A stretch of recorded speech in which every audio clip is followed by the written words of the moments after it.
Hello, this is Lady Boulain. I hope you're having a fabulous day. Thank you for your support. Thank you for subscribing to the channel. Thank you for your thumbs up, for your comments, and thank you for sharing the videos. Thank you for all you do to support the channel. And yes, we are commanded to love one another, whether we want to or not, or whether we agree with each other or not. And y'all, we have got to get the word out. Black Americans have got to stop engaging in these useless conversations with these foreign blacks. Africans have a superior attitude, but they're actually inferior people. Because if you're really superior and you're that hardworking, you are coming from a country where you are in the majority and you have the world's greatest resources of whatever it is, minerals you have in the ground. But you can't make it there. But you're going to come to somebody else's country where people made it possible for you to come and enjoy the benefits that they worked for through their ancestors and their own blood, sweat, and tears, and don't even have the decency to keep their mouths shut. And let me tell you something. They take everything they can from Nigeria, from Ghana, from all of those African countries. But instead of staying in those countries and reinvesting their education, their resources, their knowledge back into their own country, they run. And once they get to America, they start critiquing Black Americans and finding everything wrong that they can with Black Americans. Now, when they go to Europe, they don't do that because they are doing everything they can to stay over there because those white people don't want them in their countries, and they don't make any secret of it. And in America, many of them are living in squalor. They'll have you thinking that they're over here living the life of Riley and bragging about what they're doing. These people lie. And the Black Americans who are trying to make the case for Black Americans don't have enough knowledge to make the case. All they know to say is, well, we made it possible for you to come here. That's all Black Americans know to say. They don't know how to make a compelling argument that Black Americans are the most successful Black people in the world. We are the wealthiest. We are the healthiest. We are the most acknowledged Black people in the world. There is not an African country in Africa that is truly respected by anybody. Black Americans are more respected than the leaders in Africa. Well, it's because you're American. You're damn right. It's because we're Americans. And this is why they're always trying to take these cheap shots at Black Americans, because they know that we are at a higher level on the global stage than they are. Black Americans can go to any country and migrate if they want to and be treated with respect. They go to countries and the folk try to run them out. They have to lie and say they are Black Americans to be treated like human beings.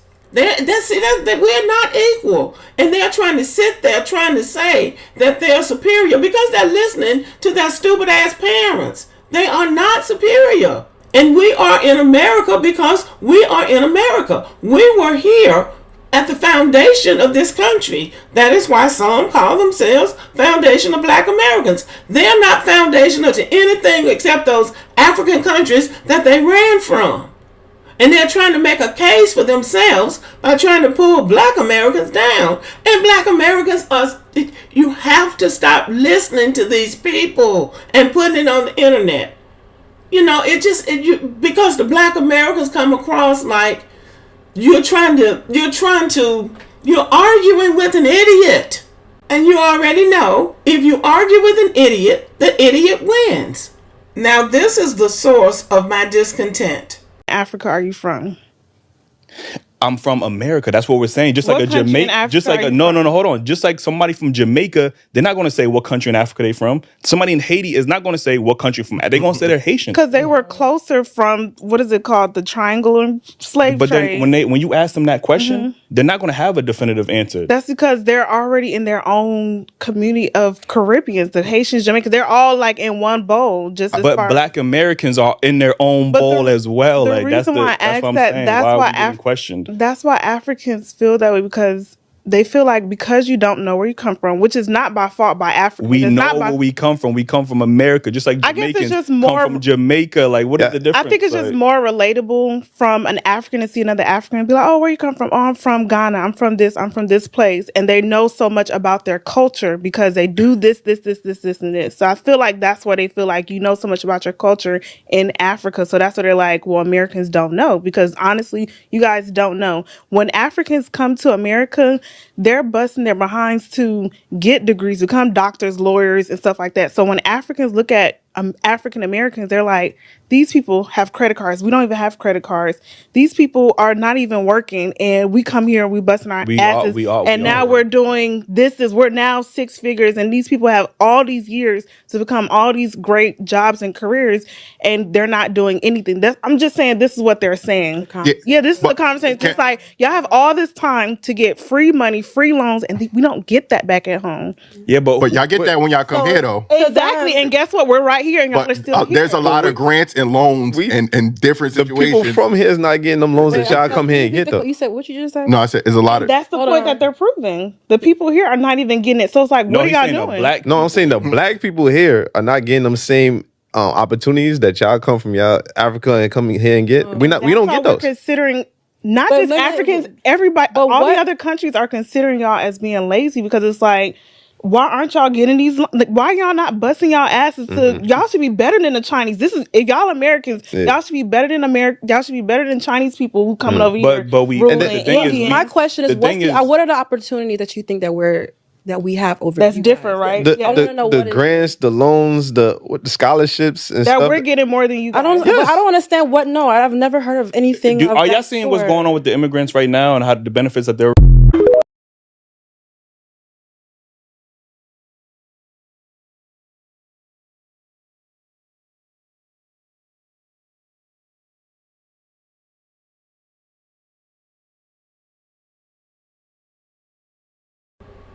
See, that was a one-sided conversation. I'm sorry y'all had to listen through that, but I wanted you to hear why I'm so frustrated. That was a one-sided conversation. Those young women are talking about a handful of Africans who come here who have already drained the countries in Africa of the resources that they could get to the United States. So you become a doctor in Nigeria, okay? You go through their medical system. And instead of you staying in Nigeria and building up an excellent medical system like the Indians have done, you run to America, you run to England, you run to Germany. You don't stay at home. That's the brain drain of Africa. That's what the African leaders keep complaining about. The smart people leave. What if all of the inventors in America, all of the politicians, all of the educators left?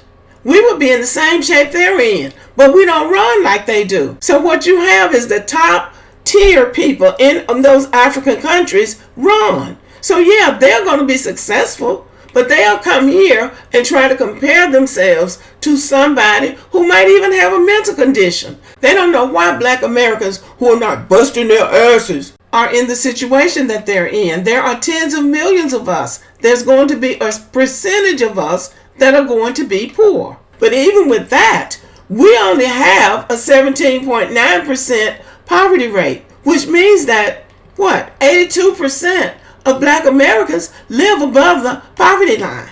But what do they focus on? They focus on Black people on welfare and whatever else poverty they think, because that's what they want to focus on, because that's what makes them feel good about themselves and about their cowardly running parents. And they don't know anything about our history. They don't know anything about how America works or how it has worked in the past, and they don't want to know because they're arrogant and they have a need to feel superior when they're really inferior. And then the Black Americans are sitting there talking about, we don't get the loans, and we don't get the this. And Black Americans do not take advantage of all of the opportunities that are available to them. White Americans don't take advantage of all of the opportunities that are available to them. The poor, the downtrodden, the brokenhearted, what Jesus said, the poor will always be with you. But the reality is 82% of Black Americans live above the poverty line. I would be willing to bet that there are more Black American millionaires than there are millionaires in all 54 countries in Africa, not including those leaders that are stealing everything that's sent into that country in the name of aid. In all of those countries that they come from, those people have somewhere 50 to 75% poverty. There is no comparison. They just want to come over here, and one or two of them are doing well, and they want to start bragging. And Black Americans don't know how to counter the argument. This is what we have to remember. A lot of people, especially from the Caribbean and other places, will point out that they come here and they're able to do well. They have stores, they have businesses, but African Americans have been here all this time, and they don't seem to have accumulated wealth. No, that's not true. There's no nation in the world Black as wealthy as the African American. So what are they talking about? That you got a store, and I'm the majority of the municipal workers in the city. I'm the majority of the postal workers in the city. I spend $1 trillion a year. Your nation don't even make $1 trillion a year that you come. So what the hell are you talking about? What people are trying to do is play a little shell game with you. I own a grocery store that you shop at. You treat me like a human being. You don't say I'm gonna boycott you because you don't live here. You come and shop at my store and treat me like a human being, but I can't even treat you like a human being in reference. I shop at your store when you don't even share your monies in my community. You don't build in my social community. You don't even come and go to my church. You establish your own church. No white community does that. When the Irish comes to America, they go to whatever Catholic church or Protestant churches in the community they move in.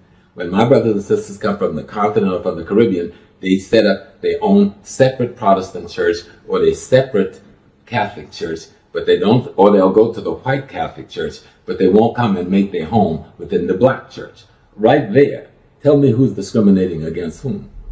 But see, the thing is, you've come here not to partner with me. You've come here, you were brought here by the white man to partner with him. He granted you the visa. He granted you the green card. Why? He doesn't need you. Or does he need you? He needed you for the cheap labor. He needed you to work in the industries we were working in, because in the 60s, we broke their back. We broke their back politically. We broke their back economically. And they said, we'll reward you. You may have your civil rights bill. You may have your affirmative action laws. You may have disgraced us to the world, but we'll make sure you're unemployed. So we're going to bring Blacks in from the Caribbean, Filipinos in from the Philippines, Chinese from Taiwan. And then when that market got saturated. See, Black people, Black Americans, keep trying to see these people as brothers. They keep trying to see them as somebody we have some kindred with, and we don't.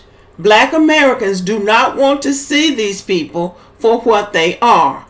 Enemies. That is the word that has to be said. That is why the delineation movement in the United States of America is so important. Let these white people have at these immigrants. And what you do is protect your stuff. If you are not of the Black American lineage, you're not my problem, and I'm not your problem. We know how to deal with this system. Let them figure it out. See what just happened with those Haitians? In one statement, the whole Haitian community was demonized. Let the white folks deal with them. Somebody said they hope Nigerians will be next. Professor Smalls is right. They come here and separate themselves because they want to feel like they're special.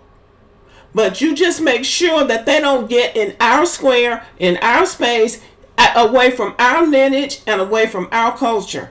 If we don't have culture, fine. Don't invite them into anything that we're doing, and don't support them. That is how you have to deal with an enemy. When somebody shows you who they are, believe them the first time. Okay, y'all, let me know what you think about the video. Thank you for listening. Give me a thumbs up, leave a comment, and have a good day.